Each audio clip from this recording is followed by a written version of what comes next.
Hey, it's Chey. Welcome to the channel. I'm joined by Wes. Hello. Welcome to another episode of Fear Street Friday. If you are unaware what Fear Street Friday is, it's basically a series on my channel where I read the Fear Street books by Stine, and then I give Wes the entire plot summary. He has no idea what's coming, and I just love his reaction, honestly. Oh my God. That's really why I do these, to get his reaction. Yes, I get the tea. It's always scalding. R.L. Stine, he keeps it real, y'all. He keeps it hot. He keeps it fresh. He keeps you guessing. He does, and here's the thing. These books are not for children. No. They are gory. There are hints of sex. There are dogs dying Literally, consistently. The animals are slaughtered. No shame. That's what happens. R.L. Stine did not give a single fuck in the 90s, and probably today. No, he doesn't.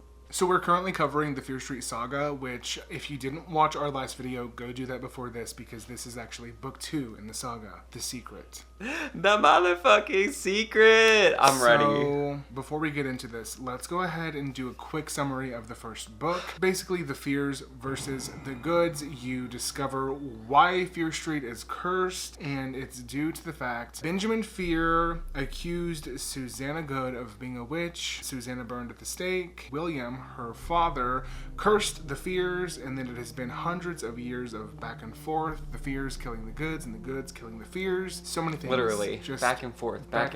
It was exhausting. We're getting a lot of back and forth in this book. This is... Oh my God, not again. I'm ready though. The Secret, Fear Street Saga, number 2. Okay, what do you think about when you see the cover? Honestly, this cover isn't giving me as much as some of the other ones do, which makes sense because it's The Secret. This cover is very secretive. We have this lady, she's wearing the amulet, so clearly that's coming back into play. We have a man, and it looks like a ghostly woman is talking to him. Hopefully she's putting a spell on him because we hate men. Then we have these 2 graves where I can't read the names. Hopefully these are men's graves as well. And we have some fire because it's gonna get hot. How'd I do? You did pretty well. I feel pretty good about it. I do. Let's read the back. Okay. What is the secret of Fear Street? Why has its horror lasted for so long? Ezra Fier wants to find out. He searches for the answer among the rotting bones in the ghostly town of Wickham. Oh, not Wickham. But he finds only betrayal and death. Elizabeth and Kate are in love with the same boy. How can they know that they too are caught by the evil that will haunt their family forever? Okay, I have just like a lot of thoughts already about the synopsis. Don't think that I didn't notice. We had, Elizabeth and Kate in that synopsis, which, if you remember, we have Kate in Fear Street, the movie, 1994, and then Lizzie is the character that the same actress plays in 1666. Yeah, well, there's a whole other correlation. We're going to get into that later on. So, oh my God, I'm ready. Touch on that. I'm like hyperventilating. This is so exciting. Okay, so at the end of the last book, the entire Fier family was killed. The only remaining descendant is Ezra Fier. In the betrayal, the Goode family. Entire family was killed. The only remaining descendant is George Goode. At the very beginning of the first book, we had Nora Goode, who was looking into the Fier mansion as it exploded. She's blown backwards, taken to somewhere she doesn't remember. She is the only one who knows the story of the Fears versus the Goodes. She's writing it down. She's writing a novel. That's all we know of Nora Goode, is that she is in the most present town of Shadyside, 1900 Shadyside Village. Nora Goode is writing the story of the Goodes versus the Fears. When her hand is cramping, she pauses, and then she hears footsteps outside of the door. Who's coming?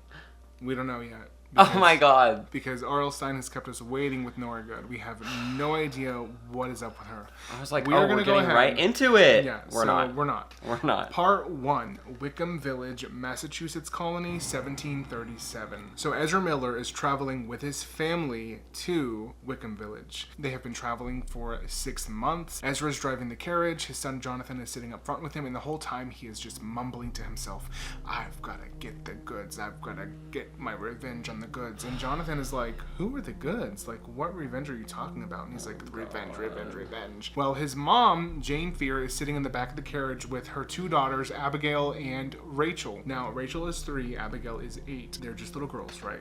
That doesn't mean anything in Fear Poor Street. little girls born into the wrong family. So, Abigail's like, Mom, are we going to stop for good? No pun intended, right? I was like, They are Jody. looking... Ezra's looking for the goods. Okay, that's the whole quest. He is ready to kill the goods. Jane is like, hopefully we will be stopping here for good. And Abigail's like, well, can we finally get some like good food and a place to fucking sleep? Because we have been traveling nonstop. I'm 8 years old. I want to rest. Like, damn. Let the girl sleep. Get a motel, bitch. Come on. Literally. Abigail is like, well, let me go ask Papa if we're staying here for good. And Jane's like, do not bother him. Girl, you don't want to talk to him. Please, you don't want to bother your father. They pull up into Wickham Village and they see a carriage and 2 rotting horses that are dead. The people in the carriage are dead. All rotting corpses just sitting on the side of the road. And everyone starts freaking out. They've just entered Wickham Village. Why are these people dead? That's the postcard right there. Welcome to Wickham. R.L. Stine described it as rotting corpses going nowhere in a fancy carriage. I love that. That's like imagery. Just poetic. Literally. Just really set the scene. Jonathan's like, please tell me what is going on. Why is there an abandoned carriage with dead people? And Ezra's like, oh, this must be the goods. Oh the my goods of god. Thomas. I'm getting like just major Jack Torrance vibes from this man. I could see that. Well, Ezra clues Jonathan in on the curse, which is the entire story. In the betrayal, the curse, the fears, the goods, back and forth. He's like, we've come here to Wickham Village to find George Goode. He's the last living good, and I'm gonna kill him. What did George do? Get he was over it. Born.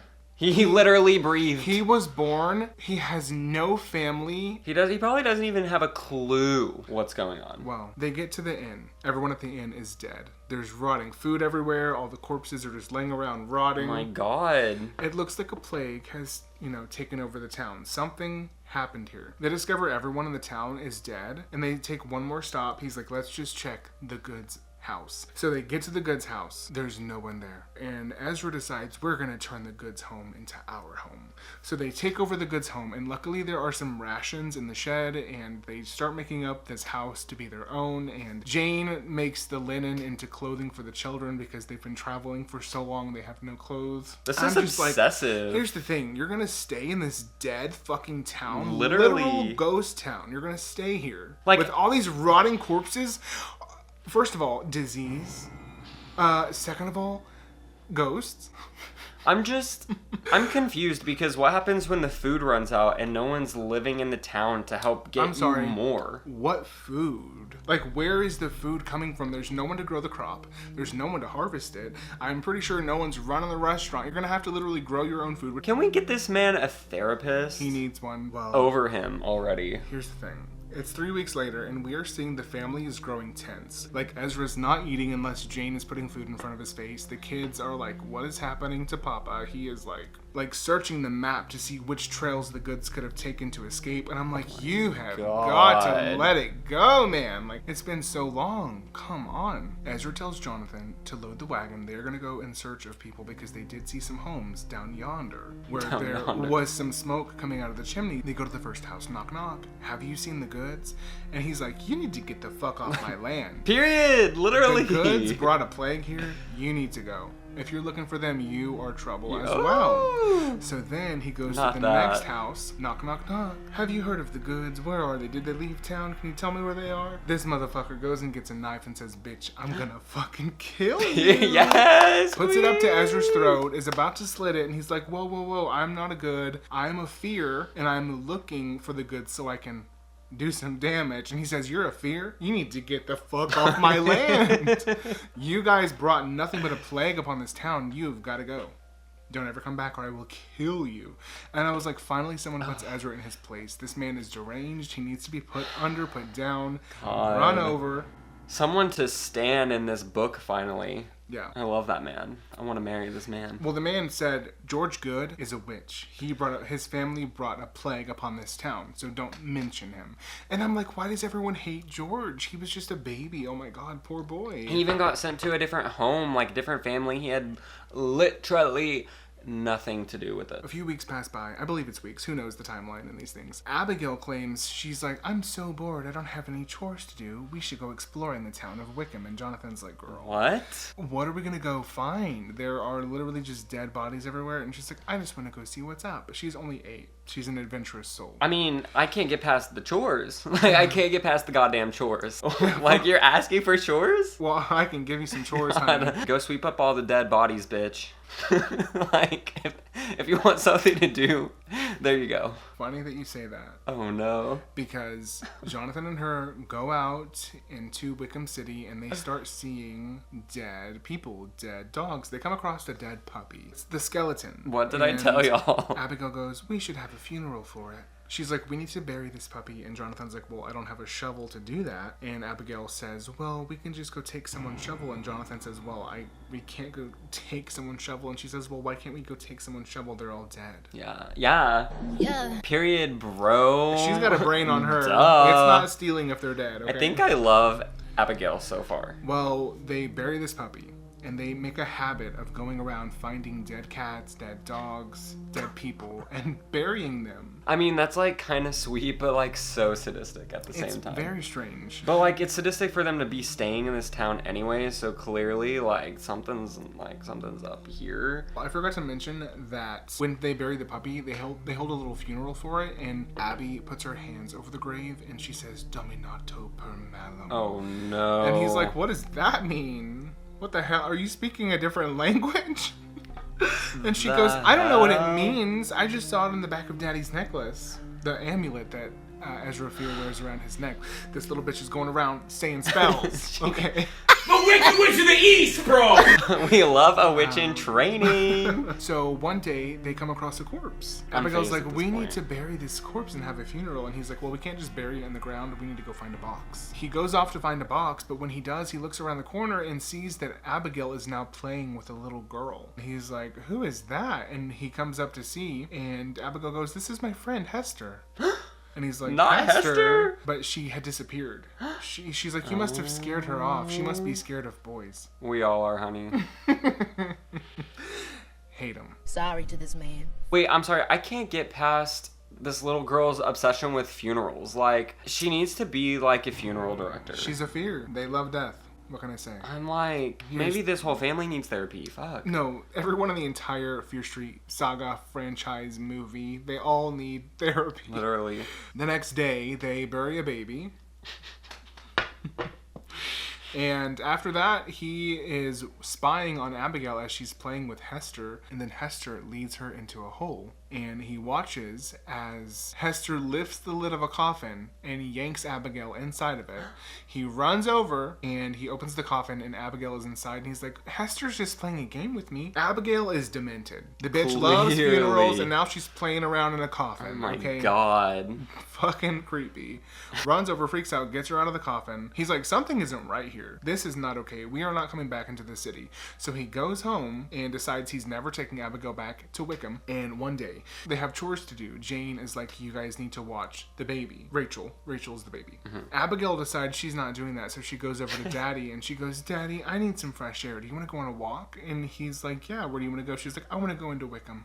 Well, Jonathan runs over. He's like, no, you're not taking her into Wickham. She's a little crazy bitch and she's going to go play in some fucking coffin. And he's like, you need to go. You're going to stay here and watch the baby. I'm taking your sister to play. Oh my God. Well, he takes her to Hester, and Hester convinces Ezra to let Abigail go alone with her, and he's like, sure. And Jonathan is like, no, do not let that little bitch take Abigail. And he's like, you need to go away. You need to go back inside and watch your sister because you're too old to be playing with little girls.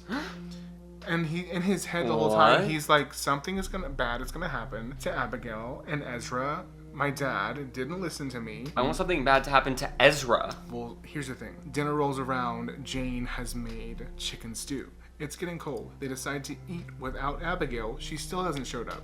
It's past dark, nearing, bedtime. So wait, he just like let her go, like she's in Wickham by herself with like a town that's full of dead corpses with the only known person is a little ghost girl. Yeah. And I know that he's like clearly not mentally right. But can someone call CPS? No, literally. Here's the thing. I don't think he likes Jonathan very much because Jonathan's a voice of reason. Yes, he can sense that Jonathan judges him, so he doesn't want anything to do with Jonathan, and he despises any idea that he has. God. So then Jonathan is like, I'm gonna go look for Abigail because she should be home by now, and I don't like that you let her run off with that little bitch. And he's like, I'm gonna go look for her, you're gonna stay here. So Ezra leaves, and Jonathan's like, the motherfucker doesn't even know where to go. He doesn't know where to go, so he runs out after him, and he's like, you're going the wrong way. You need to go this way into Wickham. They get into Wickham, and they see a grave. They get to this grave, and it says Hester Goode. And right next to it is a new plot that has just been dug, and it says Abigail Fier. Yeah. So they're digging and digging the grave up, and Jonathan's trying to help him dig, and Ezra shoves him out of the way. I'm like, hey, okay. Toxic masculinity. Yeah, just disregard your son and everything he tried to stop, and he tried to help his little sister, and you didn't want to listen to him, you dumb bitch. Well, they're digging up the grave, and there is Abigail. She's dead. She's blue. Her lips are white.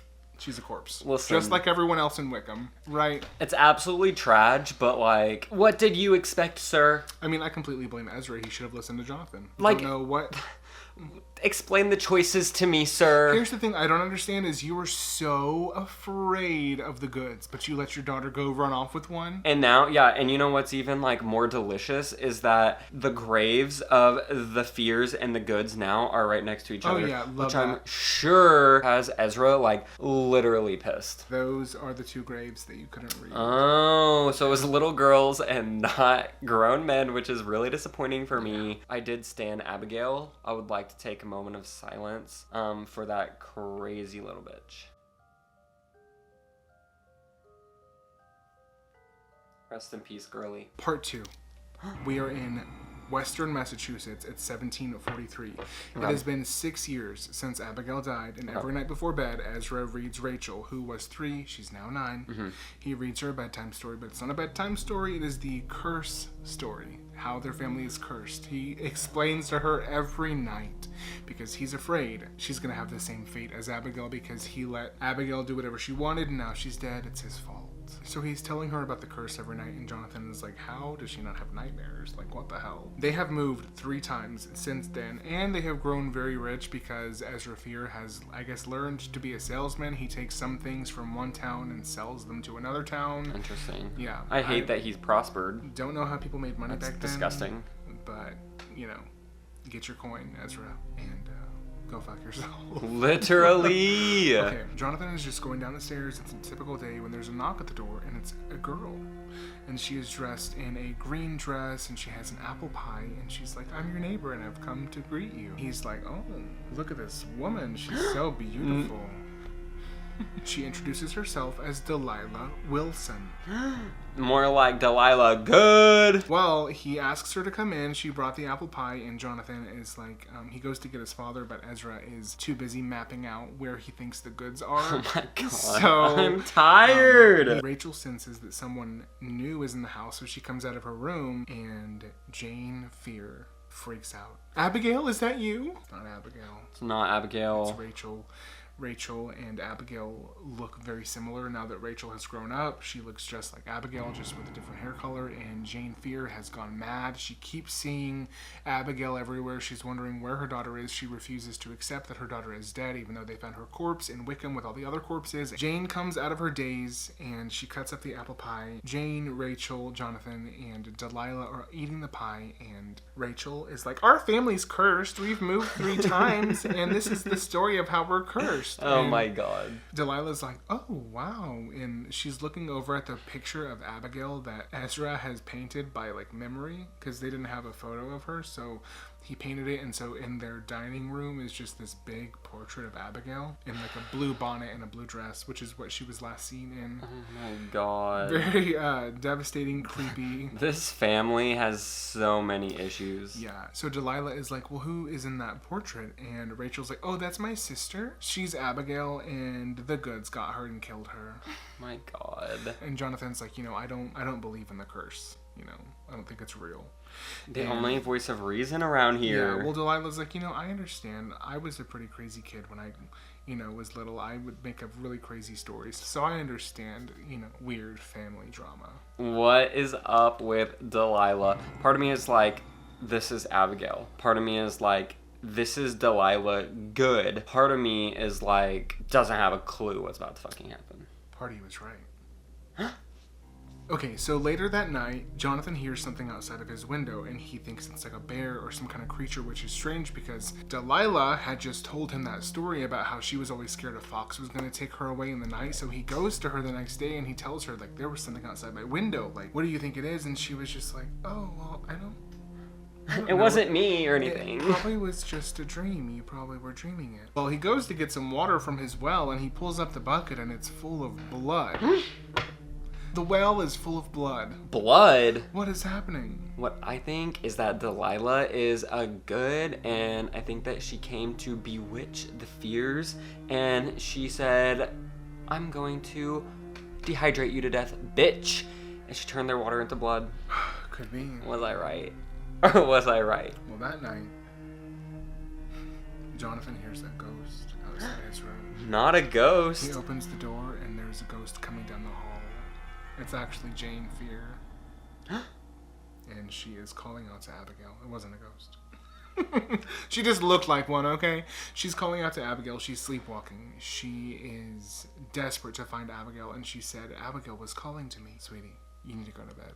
He puts her to bed. As he's going to sleep himself, he hears her getting up again, calling for Abigail, and this time Ezra puts her to bed, and it's just like, okay, put this woman out of her misery, like, dear Lord, like... Pack up and leave her, like, I don't know, something. If I was Jonathan, I would literally just, like, pick up Rachel in the middle of the night, take the carriage, and run, bitch. Get the fuck out of there. That night, he goes to Delilah, and he tells her, my mom is saying she's seeing Abigail, and I keep hearing these strange creatures calling to me in the night. What do you think it could be? And Delilah's just like... Is Delilah Abigail, or is she a good? Like, I genuinely don't know. And Jonathan is confused because he's like, I'm in love with Delilah, but now she's starting to act weird, and I ask her these questions, and she's not responding. She just... She nods, and she just, you know, is in silence, and he's starting to suspect something is up, right? He's just now starting to suspect something's up. I'm acting different. The next morning, he goes to the well to get some water for the family, and he can't pull the bucket up. Didn't he already go to the well and there was blood? You have to understand, the people in these books go to the well so much. But, like, did they, like, why is there not still blood? Like, I mean, they must have cleaned it, you know. It's been a couple weeks. He can't get the bucket up. Father, please help me get the bucket up. There's something stuck. It's his fucking mom. She's dead in the well. Oh, God. And she's holding on to a Dead in the blue well. bonnet. Oh, my God. Not a blue bonnet. A blue bonnet. She's dead. Instead of running to tell his father, I believe Rachel goes and tells the father, he runs to Delilah. And Delilah bloody good. he runs to Delilah and he's like, Delilah, please tell me your secret. I know in my heart what is true. I just want to hear it from your lips. And she says, yes, I'm Delilah Goode. Our family was driven out of Wickham village, so we changed our names, and both of our families are cursed. But we can only break the curse by a sacrifice. A Goode must marry a Fier. And Jonathan's like, that's not a sacrifice. Like, I want to marry you. I am in love with you. Why did you lie to me? Why? I will marry you. Why do you think she lied to you? Well, she's like, okay, let's go get married. My father is a reverend. They run off to get married. Oh my God, is her father George? Hold on. Left his mom in the well. She's better off. Like, let's be honest here. Damn, didn't even take a second to mourn the loss of his mother. They're getting married. They are about to say I do. And here comes Ezra Fier with a shotgun. All goods must die. Oh my God. Why do they even tell him? He doesn't need to know. Rachel runs in and she's like, he made me tell. I'm so sorry. I didn't mean to tell. He didn't make you tell. I'm like, bitch. Rachel, keep your fucking mouth shut, Rachel. Bitch. Well, here's the thing. Jonathan runs after Ezra to get the shotgun out of his hands. They are fighting back and forth, back and forth. I know how this is going to end. Jonathan gets the shotgun and somehow pulls the trigger and shoots Delilah Goode. I literally knew this was gonna happen. He looks over at her as she is flying through the air, lands on the ground, blood all over her wedding gown. Very Brooke Thompson. That's what I was about to say. 1984. Literally, that's all I could picture is Brooke Thompson, Yeah. the icon herself. But this time she's dead. Delilah Goode is laying on the ground, bleeding to death. Ezra gets the shotgun back. He's about to shoot the Reverend, and the Reverend says, don't shoot me. We are not goods. And he says, nice try, bitch. You're a good. Your daughter confessed that you're a bloody good. And he said, no, it's a fraud. We are tricking you. We knew that if we could convince you that we were goods and that we could break the curse, we could get Jonathan to marry Delilah, and then we would no longer be poor. You have no idea how horrific it is to be this poor. poor. Oh my god, the mindfuck. And he's like, you're lying. He's like, no, you're a good. He's like, no, we're not. I swear to you. And then he proceeds to tell him, which I don't know how Ezra doesn't just kill this man right off the bat. As, like, insane as he is, you'd think he would. This is what the Reverend proceeds to say. Oh I have my to God. read it Oh my because God. there's so much. He says, Lay it on me. it was a trick, a fraud. That night, Delilah came home telling me the story of the Fiers and the Goods, and we planned to commit a fraud against you. Delilah was the one making noises outside of your window. She filled your well with chicken blood, and she saw a picture of Abigail, and then she went and got a blue bonnet to trick your mother into following her into the night, and she accidentally fell into a well, and Delilah couldn't save her. And then we just set you all up to get married so that we could take your money, and we are so sorry. And I am so sorry about that. And Ezra somehow just has a mental breakdown with that unload of information, and he runs out of the church, and there's a crash as he is trampled by horses. Ezra Fier is dead. Honestly, thank God. His last words after he takes his amulet off, which... don't know how he's moving his arms, legs, neck, and head and mouth. But he gives the amulet to Jonathan, and he says, these are his dying words. I'm ready. The power of the Fiers lives within this amulet. You must wear it always. Use it to avenge my death. Dead. Truly just like a sociopath. Oh, yeah. Well, Jonathan decides, he's like, the curse is ending now. It ends with my father. Thank God, He's even though dead. it's not. In the end, no church will bury Ezra Fier. They're like, this motherfucker is crazy. He killed Delilah. No church will have him buried. No, So leave him. Jonathan and Rachel have him cremated. They put him in a little safe box, and Jonathan takes the amulet off, puts it into his father's ashes, and he buries it in the yard. He holds a secret funeral, and he says the Goods and the Fiers will no longer be cursed, and we will suffer no longer. Oh, okay. Even though clearly the curse is not over, Jonathan is the only other man in this entire like trilogy so far, besides William Goode, who is worth a damn. Yeah, well, here's the thing. We're going to skip forward to the village of Shadyside. Back in 1900, Nora Goode, she's like, oh, God, my hand is so cramped. I'm writing this long book about the Fiers and the Goods. She hears footsteps We love a passing historian. outside her door. She's scared. Someone is coming for her, right? So she writes in her little book that she's writing, and the candlelight is growing dim. She's writing as quickly as she can. Jonathan Fier buried Ezra Fier and the amulet, but oh, how I wished it had stayed buried forever. Jonathan Fier's great-great-granddaughter innocently unleashed the curse once again. During that 100 years of sleep, the curse had grown even stronger. Oh my God. So now we are in part 3, Western Massachusetts. It is 1843. It's Oh my been God. 100 years without the Fiers and the Goods killing each other, which it's like, wow. I'm shook to hear it. Yeah. Okay, so 100 years later, we are introduced to a new set of the Fiers. The Fiers' apple tree has died, and Simon Fier has chopped it down. And Elizabeth, Simon's sister, was out in the yard plowing the dirt to make room for a new garden when her shovel hits something in the dirt. And she's like, oh, it must be a treasure. And she opens it up. And it is, little does she know, her great-great-grandfather's ashes that she's sticking her fingers in. And she pulls out an amulet, and she is mystified by it. It is so beautiful. She's like, wow, this must be a good luck charm. I found, If only you knew, bitch. literally. She reads the inscription on the back, but she doesn't know Latin, so she doesn't know what it means. Does anyone in this fucking book know what it means? Well, her mother, Catherine, calls her in for supper. When she gets to the table, her father, Samuel, is already sitting there ready to eat with Kate and Simon, her siblings, which... Kate and Simon. Do those names sound familiar? If you've seen Fear Street, the trilogy, Kate and Simon. 1994. What else oh my could God. you ask for? Which Two icons. Which does show that I think they did pull inspiration from the saga. Clearly. It might not be exactly correlated, but there are like names and, special little references. That's so cute. She shows everyone the amulet that she dug up. Her sister Kate, who is 17, and Elizabeth is 16, they're like, they have a little rivalry going on. And Kate's like, it's ugly. And she's like, oh, well, I think it's a good luck charm. Samuel is like, I've never seen anything like that before. Little do they know, this amulet has been passed down throughout their family for hundreds of years. Kate says it probably should have stayed buried. And Samuel goes, yeah, someone probably buried it for a reason. Period. Elizabeth is like, I'm gonna wear it as a good luck charm. She puts it around her neck. The entire room vanishes. She's sitting in a room full of flames. Her body grows hot, and she closes her eyes as she is engulfed in a fiery pit. Oh my god. And then she opens her eyes again, and her family is like, you okay, sis? You good? She's like, oh yeah, I just felt a little faint. Girl, take the necklace off. That would have been, no. Mm-mm. If I put on a necklace and I started seeing flames around me, the necklace is coming off. Back into the ground, bitch. A man shows up at her door. He's rugged. He's not rugged. Dirty. When I say rugged, I don't mean it in a good way. His clothes probably smell like flies shit. That could be hot. That could be hot. That's what you're into. She seems fearful of him because he's staring at her necklace.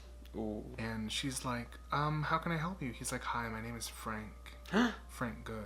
I was wondering if you fed me a meal and some water, if I could do some yard work for you to repay you. Samuel Fier comes over, and he's like, sure, you can come in. Oh my god. What was your name again?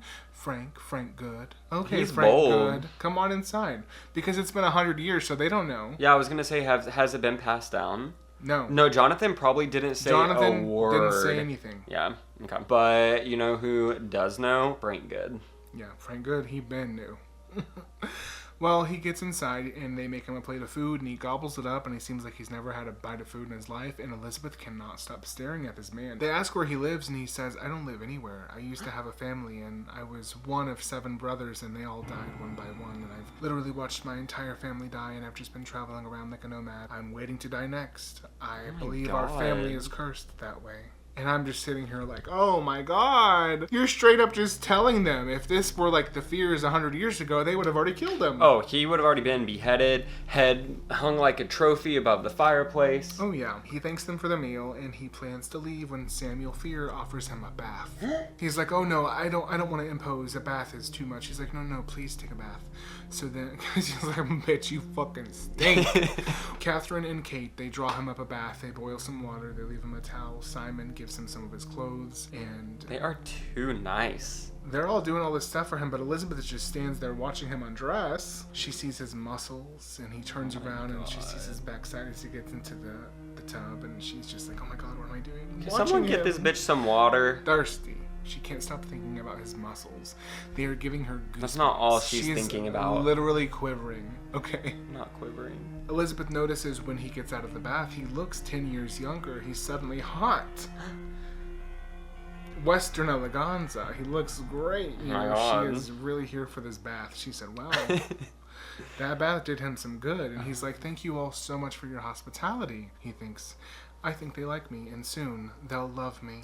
He's like, I'll get in good with them. Oh my god. They'll grow to love me like family as a son. We love the plotting, the deviousness. Oh, yeah. I'm here for this. Frank says they won't know what's coming. I can't wait to see the shock and terror in their eyes when I turn on them for making my family suffer for all these years. Period. At their hands and the pain I've endured in finding them. Well, he's like, I better get going. And they're like, oh no, please stay. Well, Elizabeth is back in her bedroom thinking about him again, and she's getting Is that all goosebumps. she's doing? I don't know what she's doing. Probably diddling something. Oh my god. Touching herself. But, Oh no. I mean, yeah, but... she starts thinking, I could be Elizabeth Goode. I want to marry this man. She's ready to marry the motherfucker. What It's is been up with an the hour. girls in these books? The next morning, he is chopping wood, and Elizabeth brings him some water, and she's like, I thought you might be thirsty. I'm like, bitch, are you sure you're not the one that's thirsty? Isn't this like the exact same thing that happened in the last one? Parallels. Literally a parallel. R.L. Stine loves the parallels in Because- these books, or let's just tell the same story. No, like literally. He wants to go on a walk with her, and she starts telling him this story about the woods that they're in and how there is a woman who lives in the woods. Her name is Old Aggie, and everyone believes that she's a witch. And I that stand. She chases the kids around, and she has a cane that turns into a snake. And Oh my god. she's like, we really shouldn't be here. I love because her. Old Aggie could be coming after us. And he's like, what about your necklace? Where did you get it? And he reaches over and he starts touching the necklace, right? And she tells him how she found it in the garden and how she's been wearing it as a good luck charm. And he's like, you know, you better hope that that necklace keeps you safe safe because there are real dangers in the world, and one day you might need a real protector. Is he saying what I think he's saying? Does he want to marry me? I'm like, No. bitch, get your mind out of his ass. Literally. That's all she thinks about. One night after dinner, Franklin tells the story of his family and how they all died one by one, and the doctors had no idea what was happening, and he was suddenly left familyless, and he's waiting to die himself. Elizabeth is holding back tears. She cannot believe that her man had to go through that, right? She is so sad. What a strong man Frank is. Well, she looks over at Kate and realizes Kate looks a little emotional too. Later on in the living room, they're sitting around the fire, and Elizabeth is knitting, and Simon and Frank are playing chess, and Kate is sewing. Elizabeth keeps noticing that Kate is eyeing her man. So she says, Oh, no. I really like Frank, don't you, Kate? And Kate gets really embarrassed and is like, of course I do. Kate runs out of the room. She's really embarrassed. So Elizabeth's like, that's a little odd. I wonder why she's so upset about that. Oh my God. Well, here's the thing. The drama. Frank turns towards the fire. He smirks. Oh, Simon, you have no clue, you dumb little boy. I've gotten in good with your family, and I'm going to turn your sisters against each other over their love for me, and I'm going to make you watch as I kill your entire family one by one. He moves his queen across the chessboard. Checkmate. Oh my God, the foreshadowing. Simon, you better watch out. Gotcha, bitch. Simon's just a little boy, too. Soon after, Elizabeth is watering her garden, which is the reason they're all in this mess to begin The only with. other thing she does besides stare at this man. They are walking together. Frank notices she has a satin red ribbon in her hair, which Whore! would have gotten her burned in the first book. Remember, there was a girl who was burned because she had a red ribbon. Yep. Well, Yep. he notices the red ribbon, and they're on a walk, and they sit down on this rock, and he takes the ribbon out of her hair, and she gets shivers as her hair falls down over her shoulders, and she's like, oh my God, what is he about to do Oh to me? my God, the romance. He wraps the ribbon around his fingers and goes to strangle her when he hears twigs breaking behind him. He turns and looks, and it's old Aggie. She's coming for them. So Elizabeth grabs him by the arm and they run off, and she's like, I can't believe that old Aggie was coming for us. She probably would have killed us.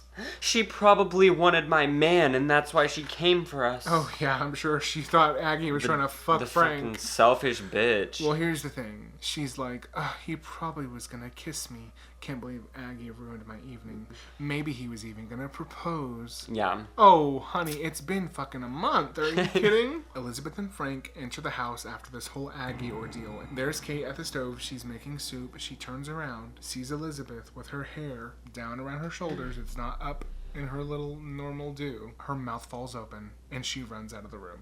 She probably assumed Frank and her had just had sex. Oh, 100%. Because her hair was all disheveled. And, Yeah, totes. It's weeks later. Elizabeth is looking for Frank and she can't find him. She decides to keep knitting her little scarf for Kate. When here comes Kate with a basket of mulberries around her arm, which, another parallel to the Fear Street trilogy. If you know, Kate, who is then Lizzie in 1666, is serving berry drugs to everyone. Just so many correlations. Well, even I love in it. 1994, Kate is selling berries. Berries, yeah, the blueberries. Oh my God, the little intricacies. It is very, yeah, and there's no way that it's not. Like, No. It has to be. The writing on that script. I'm absolutely shook as fuck. Elizabeth, I have the best news. Oh, I can just see it now. Mother will play the organ, and you can make the cake. Oh my God. Elizabeth's like, bitch, what cake? And she goes, my wedding cake. Frank and I are to be wed. Elizabeth says, bitch, what? Frank loves me. Frank. She starts screaming at her. How dare you? I love Frank and Frank loves me. Frank and I were supposed to be together. Why are you not getting mad at Frank? Oh, I know. Like, I feel like Frank was double timing. oh, both of them, for sure. He was also trying to strangle Kate in the woods. I wouldn't have doubted it. The sisters are running through the woods, and Simon is chasing after them when there is a blood-curdling scream. And when Simon gets to his sister's body, there is Kate lying in the woods with a knitting needle stabbed into her chest. Ooh. Well, later that night, the whole family's looking at Elizabeth as she sits talking to herself. I didn't kill Kate. Frank loves me. I love Frank. He comes to Elizabeth. He says, I know how we can fix this. Let's run away together. She says, okay. Oh my God. She's like, I'm down. He's like, we'll run away and we will elope. my sister just died. You were clearly wanting to apparently marry her, but like, yeah, let's go. Well, Simon is like, I've got to go clear my head, so he decides to go back to the spot where Kate was killed. I don't know why, but he's sitting on the rock. Yeah, that's the spot I would go to as well. And old Aggie grabs him by the shoulder.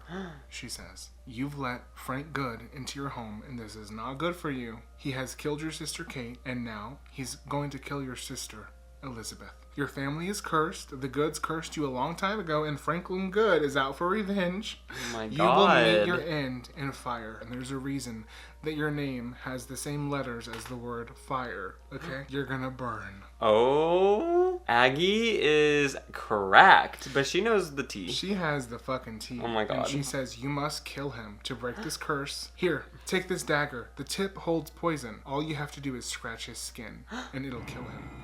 Don't waste the poison." He's like, "I cannot kill him." And she's like, "You must kill him. Otherwise you're gonna die." Like, well, he gets to the house. Elizabeth is screaming. He gets into the kitchen and he sees his mother and father have been slain with an axe.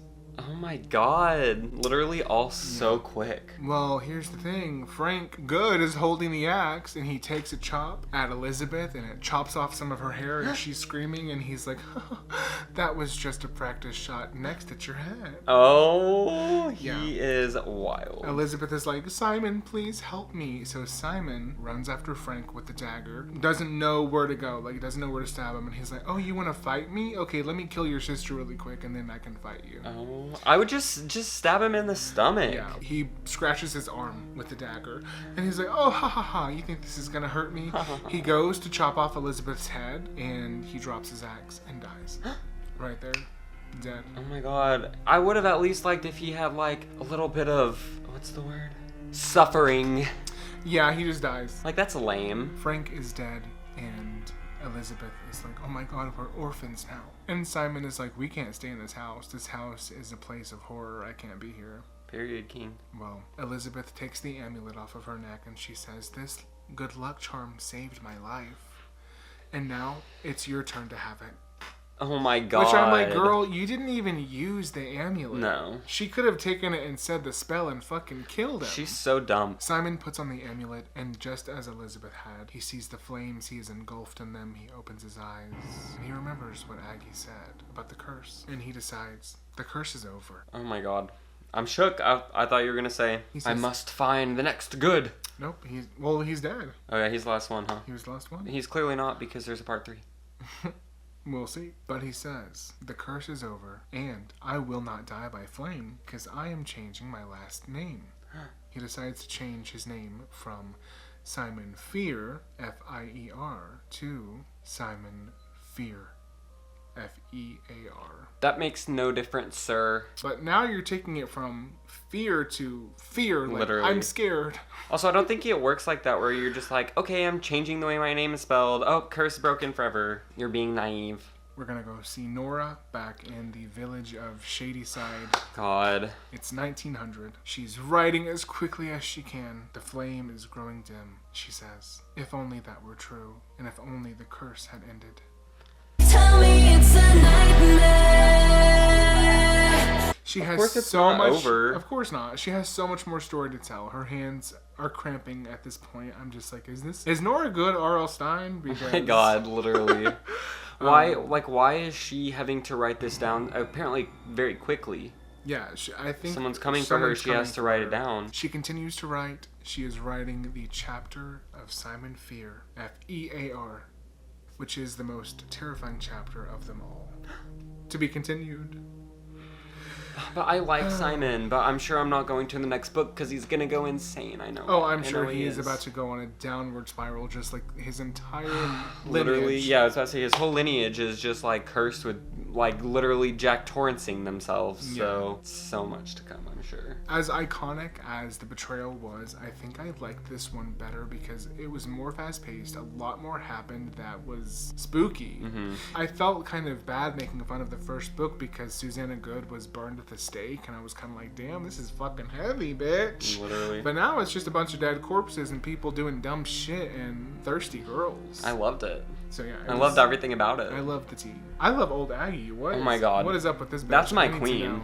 She's my mother. I hope we get some tea on old Aggie because if she was just there to spill the tea. No, we're gonna get some tea, because how would she know everything? I think that she's like involved somehow. Oh, she has to be. I'm like, what if she's Abigail? That's what I said. Old Abby. Old Agabel. Old Abigail. Could be. Abby. You know? We'll never know. Or we will We know. will. No, we better. In the next Fear Street We Friday. literally better. In the next Fear Street Friday, we will be covering the final book in the saga, The Burning. I'm so excited. This sounds so good. I'm ready for it. The beginning, the betrayal started with a burning, and we're ending with a burning. Oh my god, I bet you it's gonna end in 1900 with Nora Goode, with the fire. We're gonna find out what happened in Shadyside. So many things Wow. to come. I am shooketh, as the kids say. Down in the comments below, let us know what you thought of The Secret. Do you have any secrets of your own? My secret is that I want to marry old Aggie. I want to marry Frank Goode. I mean, he's really hot with hot muscles and a serial killer, but he has muscles, so me too, actually. If you like this video, give it a big thumbs up. We would greatly appreciate it. Also, if you are not already subscribed, hit the subscribe button. If you love movies, music, pop culture, we would love to have you on my channel. We love y'all. Thank you so much for watching, and we will see you in the next video. Viewers beware, you're in for a skip.